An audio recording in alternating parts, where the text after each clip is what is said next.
Dala! Donc bonjour, aujourd'hui je vais vous parler de la magie de la Mahat. Je pense que la Mahat c'est un de mes sujets préférés parce que c'est tout simplement un système de principes que vous pouvez appliquer dans votre vie tous les jours et qui va vous amener à voir certaines transformations de votre perspective du monde, de vos interactions avec les autres, de votre estime de vous-même, de vos attentes, de vos standards et tout ça. Et moi-même, je suis amenée de temps en temps à revisiter ma conception, mes perspectives sur les différents principes de la Mahat. Et c'est un sujet qui me passionne, que j'adore, et je suis très contente de voir que j'ai des messages de personnes qui veulent approfondir ces discussions-là. Et puis aujourd'hui, je voulais vous parler de la magie de la Mahat. Et puis tout simplement parce que lorsqu'on est dans le flow et qu'on suit un certain précepte de vie, on voit que l'énergie qui est entre nous change considérablement. La Mahat, être dans la Mahat, suivre la magie de la Mahat et voir la magie de la Mahat s'installer dans notre vie est magnifique. Si vous prenez même des éléments qui sont simples, lorsque vous savez que vous n'avez fait de tort à personne, vous êtes capable de dormir sans anxiété, vous n'avez pas vraiment à trop réfléchir, vous allez dormir avec le sommeil léger, le cœur léger. Surtout si vous aimez ou vous aidez les autres et vous voyez cette reconnaissance-là, vous allez avoir une qualité de vie, vous allez avoir moins de stress, vous allez aussi recevoir un soutien émotionnel, spirituel qui va être là avec vous tout le temps. Ça va vraiment vous donner un peps de plus. Et moi, je parle aussi de mon expérience personnelle. Donc, parfois, on a des relations avec d'autres personnes et il y a certaines personnes qui vont essayer de prendre avantage de vous. Moi, je ne tiens pas tellement de rancune. J'ai su au fur et à mesure des années à savoir que les personnes qui essaient de prendre des avantages sont des personnes qui elles-mêmes ont un problème d'estime de soi, un manque de confiance de soi, qui ont des blessures, que ce soit émotionnelles, spirituelles et autres, énergétiques, et qui justement essayent de pallier à tout ça en volant, en grappillant à gauche, à droite comme ils le peuvent, comme des parasites en fait. En voyant tout ça, on essaye en fait, moi j'essaye en fait de ne pas... il y a les enfants à côté. J'essaye en fait de ne pas en tenir en cœur. Quand on a pour mission d'apporter la paix autour de soi et puis d'aider les autres, on apprend très vite à reconnaître certains profils.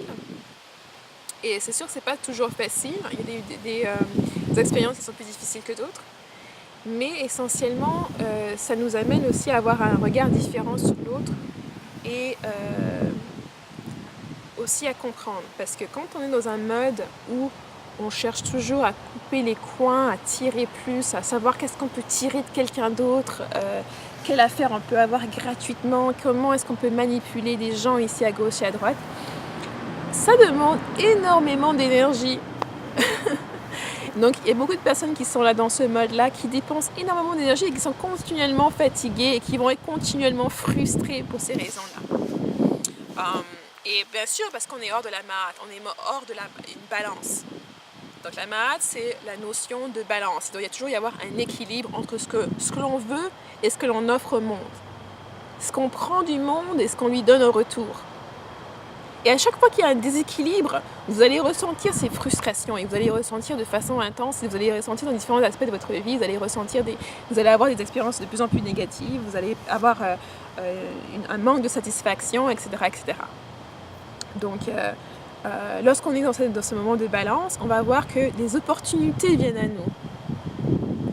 Il y a certaines choses c'est comme si l'univers tout en entier jouait pour venir vous soutenir, vous apporter ce dont vous avez besoin. Vous allez rencontrer les gens, si vous aviez une idée de faire une nouvelle compagnie, vous allez rencontrer les gens qui vont vous amener à nourrir cette idée-là, à la concevoir, à la faire venir, à la mettre à jour, à faire voir le monde, à la faire grandir aussi. Lorsque vous vivez dans la Mahat et vous instaurez un certain ordre, vous donnez autant que vous recevez, parfois vous donnez même plus, vous allez recevoir même plus. C'est comme ça que ça fonctionne. Et c'est sûr que parfois on a du mal un peu à ressentir qu'on est en train de recevoir, on a du mal un peu à être dans le flow, comme je dirais en anglais. Et ça, il faut justement apprendre à voir l'abondance autour de vous. Apprendre à reconnaître l'amour qui vous entoure. Et ça, je pense que c'est une des difficultés. Trop de personnes sont figées sur les films américains et puis la télévision où on vous montre une des formes de l'amour. Parfois, l'amour peut se montrer, moi je disais souvent, il y a beaucoup de mères qui sont célibataires. Il y a beaucoup de personnes, de pères célibataires aussi. Il y a beaucoup de personnes qui sont en couple mais qui ont des difficultés de compréhension dans leur couple, d'intégration, et des personnes où c'est leur carrière qui leur pose problème, ils ne savent plus quelle carrière ils veulent faire, ils ne sont pas satisfaits là où ils sont. Il y a tellement d'enjeux qu'on peut avoir, de difficultés qu'on rencontre, et la Mahāt peut s'installer et nous aider dans tout ça. Et une des formes de pouvoir est de rester dans ce flow, et c'est vraiment de reconnaître et de laisser l'amour entrer dedans et de regarder les différentes façons dont l'amour s'exprime autour de nous. Donc par exemple, le fait que vos frères ou vos sœurs vous assistent à l'éducation de vos enfants, c'est une forme d'amour qui est là, qui est magnifique. Et parfois, quand on est dans la routine de tous les jours, si votre frère vient pour amener votre enfant à l'école, etc., on a une routine de tous les jours, on n'a pas forcément cette appréciation de ces moments-là. Lorsque vos parents payent pour vos études, on n'a pas forcément cette appréciation de cet amour qui est là. Lorsque vous êtes avec un conjoint qui prend le temps de vous écrire quelques petits mots, de vous embrasser avant d'aller dormir, de passer du temps, qui pense à vous, qui vous tient, qui vous donne autant que vous recevez, parfois on peut avoir des moments où on prend ça pour quelque chose de normal. On n'a plus la même effervescence. Et c'est important dans ces moments-là de justement se retirer, de prendre du recul pour pouvoir mieux apprécier tout ça. Et de continuer de l'apprécier au jour le jour, tous les jours.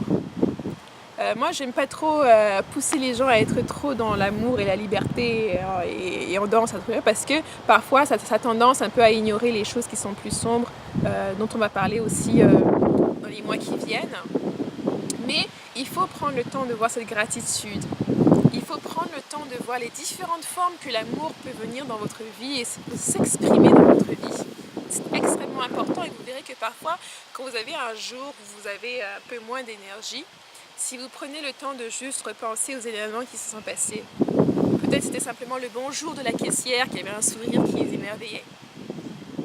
Ça peut être peut-être quelqu'un qui a tenu une porte pour que vous puissiez passer. Ça peut être le soleil qui brillait ce matin-là, qui vous réchauffait. Ça peut être quelque chose d'aussi simple que ça. Ça, c'est de l'amour, ça. C'est de l'amour. Le soleil brille sur nous, on interagit avec le soleil, on produit cette vitamine D, on produit cette mélanine. On regarde les fleurs interagissent avec nous, elles nous offrent leur parfum, ce qui nous donne des sensations. Il y a tellement de choses que parfois on néglige parce qu'on est trop occupé, on est trop distrait, on est trop frustré peut-être sur la chose qu'on voulait absolument obtenir, qu'on n'a pas obtenu, qu'on commence à pleurer. D'où le message qui dit souvent une porte se referme et puis on est tellement frustré à regarder la porte fermée qu'on ne voit même pas l'autre porte qui s'est ouverte juste à côté. Donc c'est pour ça que moi j'aimerais vous inviter justement à essayer à regarder toutes les formes que l'amour peut prendre dans votre vie, à regarder toutes les choses magiques et merveilleuses qui se passent au jour le jour, et vous inviter à rétablir cet équilibre. Si vous ne recevez pas assez, donnez plus. L'amour, on en a à l'infini. C'est une ressource, une énergie qu'on a à l'infini. On ne peut jamais ne plus en avoir, on en a toujours en nous. Donc, si vous voulez recevoir plus d'amour, donnez-en plus. Vous voulez recevoir plus de respect, donnez-en plus. En rétablissant l'équilibre dans votre vie, dans tous les aspects de votre vie, vous allez pouvoir rétablir et vraiment vivre sous la Mahāt et bénéficier de la magie de la Mahāt. De la magie de la Mahāt dans tous les sens. Quand on sait qu'on n'a rien à se reprocher, on dort les oreilles, on dort tranquille. Quand on sait que non seulement on n'a rien à se reprocher, mais on donne le meilleur de soi-même dans tout ce qu'on fait, dans toutes les interactions qu'on a. De un, on vit sans regret, parce que quoi qu'il arrive, que ça finisse bien, que ça finisse mal, que ça finisse et qu'on ne soit pas content, on sait qu'on a donné de son mieux, on a fait de son mieux, on a donné tout ce qu'on avait. Donc là, on ne peut pas avoir de regrets. Et croyez-moi, j'ai eu des consultations avec des personnes, j'ai même eu mes propres expériences où on donne, c'est pas apprécié, ceci et ça. Et puis quelques années plus tard, c'est ces mêmes personnes qui en avaient pris trop, qui prenaient, parce qu'eux-mêmes, ils étaient en manque. Ils reviennent et puis eux-mêmes, ils voient ça dans leur vie. Ils voient comment le fait de prendre, de voler, de manipuler des gens pour obtenir des choses qu'on ne mérite pas, ça ne nous amène nulle part. Et vous, en étant la personne qui donne, vous n'avez pas à vous soucier. La Ma'at a une fonction à se rétablir elle-même. Parce que je vois beaucoup de personnes qui enseignent en disant qu'il faut rétablir la Ma'at. La Ma'at doit être rétablie avec des lances. Non, la Ma'at se rétablit elle-même. La Ma'at est une balance. La Ma'at est une source d'énergie, de vie qui régit cette planète et l'univers, le multivers tout entier. Donc quand il y a un déséquilibre quelque part, la Ma'at, le mécanisme est déjà en marche pour rééquilibrer tout ça. Vous, votre travail à vous, pour s'assurer d'être dans le flot de la Ma'at, d'être du côté du bon récepteur. Donc il y a beaucoup de gens qui se lèvent. Il vous faut vous assurer de réparer les tâches, de réparer cet équilibre, de rétablir rétablir cet équilibre dans votre vie, dans les aspects de votre vie. Ça, c'est votre travail. Et dans les tâches que vous prenez, dans les interactions que vous avez avec les gens, faites du mieux que vous pouvez. On ne peut rien vous reprocher on ne peut pas vous reprocher quelque chose sur ce que vous avez fait de votre mieux. Faites du mieux que vous pouvez avec ce que vous avez dans toutes les situations qui vous sont données. Et vous verrez qu'en faisant cela, vous allez pouvoir être dans le flow, vraiment être ressentir l'énergie de la Ma'at avec vous. Et je pense que pour moi, c'est une énergie qui est immense, qui est magnifique. Même dans les moments qui sont un peu plus difficiles, ça me prend justement d'avoir ce petit recul, de regarder autour, d'aller dans la nature, parce que dans la nature, vous pouvez pas ne pas voir justement cet équilibre en place. Les arbres ne pleurent pas quand leurs feuilles tombent. Ces feuilles vont tomber et nourrir des milliards d'autres entités vivantes. Donc, quelque part, c'est pas quelque chose de négatif. Et donc, moi, je vous souhaite de chercher les aspects dans votre vie où il y a ce déséquilibre.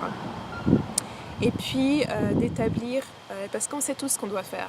Quand on a fait quelque chose, quand on a un déséquilibre dans notre vie, on a un peu une idée du fonction. Peut-être que vous, il s'agit de travailler sur vos standards pour vous assurer que vous avez des standards assez élevés, pour montrer aux gens comment est-ce qu'ils doivent vous traiter. Peut-être aussi qu'il s'agit tout simplement de s'assurer que certaines erreurs ne sont pas commises à nouveau, de prendre un nouveau départ, de laisser les erreurs et la honte qui vient avec derrière pour que vous puissiez élever votre tête et avancer et faire mieux. Le but, c'est toujours de faire mieux que ce qu'on a fait dans le passé. Et tant que vous faites ça, vous n'avez pas à avoir de reproches de vous-même ou des autres, ou même les reproches des autres n'ont rien de lieu à faire. Parce que là, vous allez dans le flow, dans la Ma'at, de rétablir l'équilibre. Donc, je vous souhaite de retrouver votre flow, de retrouver et d'avoir une abondance de cette magie, de cette sensation de l'amour qui va vous englober, qui va vous entourer, qui va vous protéger, qui va faire de votre expérience ici une expérience qui va vous montrer que vous valez vraiment la peine, ça valait vraiment la peine que vous veniez ici, que la vie que vous vivez en vaut la peine, que vous êtes un individu qui va apporter et faire des choses magnifiques et que j'ai vraiment hâte de voir vos progrès et puis de savoir qu'on vit vraiment dans des temps magiques. Donc, j'espère que vous ressentez cette renaissance africaine, que vous voyez vos sœurs et vos frères qui font mieux et qui vont faire de mieux en mieux et que notre nation se réveille, non pas pour dominer les autres, mais pour prendre la place qui est la nôtre. Merci beaucoup et puis je vous vois dans la prochaine vidéo. Bye bye!